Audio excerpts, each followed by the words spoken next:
On this week's episode, we have Penny Clark, who is a PhD researcher based in London, specializing in co-living and co-housing communities. Her research topic explores co-living and co-housing in relation to environmental sustainability, asking whether these housing typologies offer a much-needed, innovative, sustainable housing solution, and also investigating what it is about communities that might foster sustainable practices. Penny is also a co-founder of Conscious Co-Living, a consultancy which consults with property developers and operators on creating thriving co-living communities. Conscious Co-Living has developed a manifesto that you can find on their website, which they believe offers a more holistic version for the potential of co-living communities.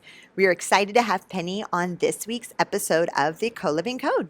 Hi, everybody. Christine here again with the Co-Living Code weekly show where I get to talk to co-living operators, real estate developers, investors, anybody in the realm of co-living researchers, which that's who we have on today, Penny Clark. She is actually getting her PhD right now. She's halfway through. She's out in London. Her PhD in co-living, co-housing, and environmental sustainability. Those three items work hand in hand together.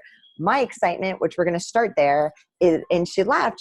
I'm like, it's actually in co-living, the word co-living. And she's like, yeah. And I'm like, they use the word co-living, not co-housing. And I'm like, yes. You know what I mean? Because some other people have their PhD in co-housing, but I didn't know they were actually using the word co-living as, on the title of the PhD. So let's start there. Did you see that? What have you seen the evolution in that word? I know that there's different ways that they've looked at it, especially in academics. So let's go there. Yes, well, thank you for having me, Christine. And yes, when I first started my PhD, I was just looking at co-housing, but really since exploring this world of community living, I've really seen that co-living is on the cutting edge of what's going on at the moment, especially amongst the kind of millennial generation, though of course it does cross generations too. So actually around about a year into my PhD, I was really keen to add in looking at co-living communities in relation to environmental sustainability too. So I have to say, I've come across one or two other researchers who are specifically researching co-living, but I think, the academic community, as wonderful as it is, it's very rigorous. It does tend to be a little bit plodding because of this rigorousness. So I think academia is still catching up with the co-living trend that's going on at the moment. And then so tell everybody that's listening and watching this show, what's your exact research about? Okay, so I'm looking at the link between self-managed co-living and co-housing and environmental sustainability. And I'm exploring this from two angles. So the first angle is actually measuring the impacts of co-housing and co-living communities. So at the moment, with mainstream housing, we have this big problem that it's a very carbon intensive way of living. So for example, in the UK, housing accounts for 40% of carbon emissions, which is quite large. So we're in need of new innovative housing solutions that are a bit more environmentally sustainable. So I'm looking to measure the carbon impacts of some co-living and co-housing communities to see their potential for being more environmentally sustainable. So that's one angle. And the second angle that I'm looking at is actually studying the communities themselves within these co-living and co-housing communities. So we all know broadly that to be more sustainable, we're going to have to change our everyday behaviours in some ways. And governments have come up with various initiatives to try and help people to do this, to encourage them to recycle more or to put more insulation in their walls to be more energy efficient. And in essence, these initiatives haven't always been very successful. So governments have often incentivized people by saying, do this and you'll save money. But this hasn't always worked very well for various reasons. Partly because when people save money on their bills, they might treat themselves to a holiday, for example, and take a plane flight. So kind of, environmental sustainability practices don't always work out the way you want them to. But the point is that communities and social networks have been shown in research to be very good ways of spreading new behaviours and spreading long-term changes, but they've been really underutilised by government policies, probably because it's really hard to somehow galvanise communities and social networks. However, this is partly where my research comes in too. So I'm looking at the communities inside these co-living and co-housing spaces and seeing, are they acting to promote and spread and maintain environmentally friendly practices? And if so, why is this? So in summary, the two things I'm looking at are co-living and co-housing communities more environmentally sustainable than the average home? And if so, what is it about them that makes them this way? Awesome. And then what have been your findings thus far since you've been working on this? So at the moment, I'm about halfway through. So my overall plan is to conduct in-depth studies with 3 communities, 3 co-housing and co-living communities. So I've been to work with one co-housing community, and they live on a rural farm, and they grow and produce a lot of their own food. So the first thing I did when I went there was I gave a lot of them this survey so that we could measure their environmental impacts. And so far, I'm still digging through the data to see how does their lifestyle compare with that of the equivalent average home.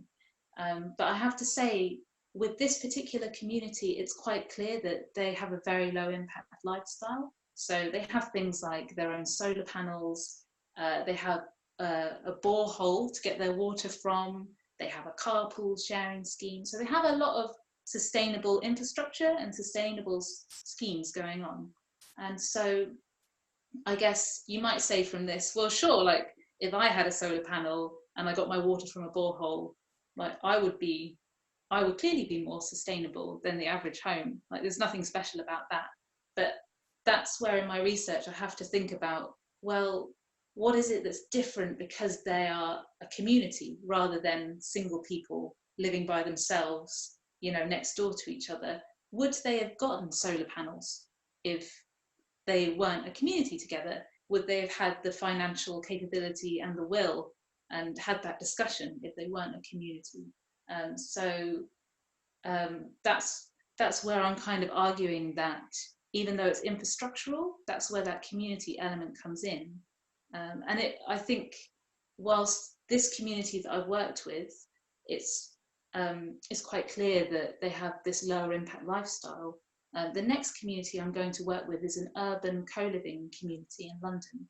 So it will be really interesting to see how they face the challenges of living in an urban setting, and how important sustainability is to them. And that urban one, out of curiosity, how many units do they have? How large is it? So this is a very small self-managed co-living community. There's just 6 people, and they essentially share a large house. But from what I understand of them so far, they are very intentional in how they live. They kind of have a community name, an identity, they have house rules, and they want to live as a small community. And then how did you become interested in this topic to start with?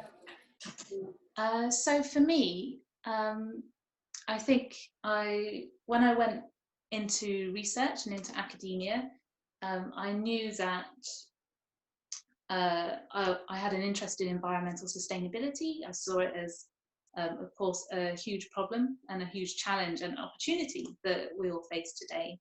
And so there's lots of different avenues you can go down when looking at sustainability, but one that particularly piqued my interest was the idea of eco-villages, these lovely idyllic spaces in the countryside. And so for a research project, I went and stayed with some different eco-villages. And I think the appeal for me was that ability to reconnect with the land and to grow your own food and kind of feel a bit more connected with the world around you. And then I think what I learned while I was there was how closely being connected with the land links to being connected with other people. And that to me, the two kind of go hand in hand. And I think that's something as well that I've learned during the more qualitative elements of my research, that I think there's something quite innate about community being linked with environmental sustainability, because when you live in a community, by necessity, you must think about others more than you would have to if you just live with a partner or with family. You know, it's kind of scaled up a bit. You're thinking about things bigger than yourself, and that's at the heart of sustainability. You know, thinking about more than yourself. So yeah, for me, that was kind of my route in. And then I thought, you know, eco villages, they're wonderful, but obviously not a solution for everybody. We can't all move to the countryside and live in an eco village. So are there urban equivalents out there? And how are those the same and how are those different? And that's kind of how I got to co-living and to some types of urban co-housing. And then what do you see, what are your hopes for the impact that you can bring, to this industry? And again, it's especially on the sustainability side, and especially when you start scaling to larger communities, can you take, your findings and can you scale that to larger urban communities? Yeah, that is a really good question. It's really pertinent. So what I'm doing is essentially 3 in-depth case studies. So there is that challenge of how can you take 3 unique case studies who are going to be different from other communities and generalize it to, and scale it up to other communities out there. And I mean, the short answer is, like, credibly, you can't exactly generalize. I can't measure these 3 communities and then say, well, the results for these were good, so great news, guys. Every co-living and co-housing community is definitely more environmentally sustainable. But what you can do from this kind of work is come up with some interesting hypotheses and say, look, there is this link here. And I have to say, like, I haven't gone through my findings yet, so maybe it will come out that there is not such a great link as I thought, and I have to be open to that possibility as well. But essentially, yeah, what you're coming out with is a link, a hypothesis, something to pique people's interest. And I think in terms of the impact that I want, I think the first thing that I really want is more advocacy for these types of community living. So we all know that co-living and co-housing communities face a lot of challenges from planning departments. And it's difficult to launch your community very often because there's a lack of understanding around what you're trying to do. So if this link can be made with environmental sustainability, then I see it as, because a lot of governments have these carbon reduction targets, this can be another string to the bow of co-living and co-housing. So once a planner said to me, I need an excuse to give permission for these types of housing. And if you can tell me that they're more environmentally sustainable, that can be an excuse. So that's one key way in which I hope my research has impact. And the second way, personally for me, is to get environmental sustainability more on the radar for professionalised co-living communities. So there's lots of co-living communities out there who are already doing great things for environmental sustainability, and they're saying something about it, like Then, for example, or Eco in Lisbon. But I have to say, like, when I've looked at co-living communities' websites, quite often I'm not seeing much about sustainability. And so I think because of how co-living communities share their resources, there is so much possibility for them to be shouting about this benefit, and to also think about how, co-living has the potential to be this new living paradigm. So with these changes that we need to make to be more sustainable, like, let's incorporate sustainability into that paradigm. So I'm shouting for that. No, and I love that. And I love that, Penny. But I'll be honest. So even with Kndrd Quarters, like, we were super sustainable. The things we did, as a community in the home, at our locations, but we don't, I think sustainability, it's been so hard, and especially in America because it's such a buzzword, so I think I'm hesitant to put that on our website for Kndrd Quarters because I'm like, okay, we're sustainable, we're doing it great. But then you're right. When you look at our website, you're like, are they sustainable at all? Or you might look at someone else that is shouting it, and then you live there and nothing they do is sustainable at all, which I've seen that. And so I don't know how you address that part. Yes, it's difficult, isn't it?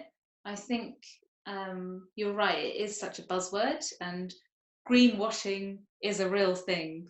I guess something you can do is use more industry standards to talk about sustainability. So, for example, you have building standards like BREEAM, where you're independently rated as, BREEAM excellent or BREEAM outstanding, for example. So that can kind of be a more credible way of talking about it.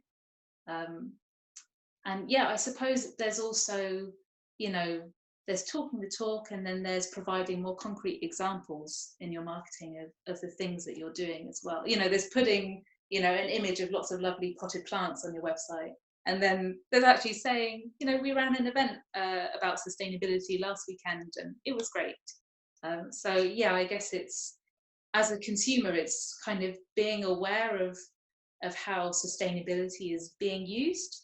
And yeah, as an operator, it's about finding ways to credibly show your sustainability chops. No, and Penny, I'm glad you mentioned Ven City because we had Orr on a couple weeks back. People can watch that. And, I talked to them about their impact report because not only did they measure things internally within their communities, but then they measure the impact that they have on like an outside community perspective in their local cities, not just within their own micro community. So you're right. They're doing an amazing, they did a great job with the impact report because it was measurable and it was factual. It's like, okay, here's what we've done. Here's what we measured. Here are the results. And that I appreciated a lot. WeWork actually did an impact report too. Also another amazing, beautiful PDF that's floating around there just on their impact that they've had on, in all their local communities globally. So I think that helps. Yeah, absolutely. I think you're right there. And then I know that your firm, Conscious Co-Living, let's talk about that's your day. Other than you slaving away at your PhD, you do, that is your firm. So I definitely wanted to end with that so you can talk about, what you guys are setting out to do. Great, thank you. Well, yes, exactly. When I'm not doing my PhD, I'm part of Conscious Co-Living. So we're a consultancy that helps property developers and operators either launch co-living spaces, or if they're already running them, assess and help to improve these spaces. And we're here to help them along any part of the process, but we're especially about embedding social impacts, that is well-being, community building and environmental sustainability as well. So you can always check us out at consciouscoliving.com and see our co-living manifesto as well. We're very proud of it. I love it. No, and I love the alliteration. I love your name, Conscious Co-Living. I'm always big on alliteration. So I love that. But we will definitely, in the show notes, we'll have your contact information, website. People can check it out, reach out. Penny is very knowledgeable. I met, and I should have started by saying this, but I met Penny at the annual Co-Living Hub conference in Spain just a couple months back, and we chatted, and yeah, I just was like, we need to get you on the show. We had one other, researcher in this space from the States talk about it. And that's a way, I don't know the exact date on that episode, you guys, but that was way back. I think it was late last year, Robert Boyer. And that was a great conversation. Cause again, it's just been fun. These are conversations that I'm lucky enough to have one-on-one with people. And then I'm like, wait a minute, we need to get this on our show and let the world know about these initiatives and about the research. And, again, this is not a fad. And I think finally people realize that, this is the dramatic shift in how humans are living, and it's not going to change. So now let's just all kind of get on board and get as much knowledge as we can. So Penny, thank you so much for coming on the show this week. I really appreciate it. Well, thank you. It's been such a pleasure. Thank you for having me. You're very welcome. Have a great day. You too. Bye. Thank you so much for checking out today's episode. If you want to learn more about co-living, you could check out my book on Amazon, The Co-Living Code. And of course, if you're looking for the perfect software to power your co-living concept, check out Kndrd.io, Kndrd.io. Thanks.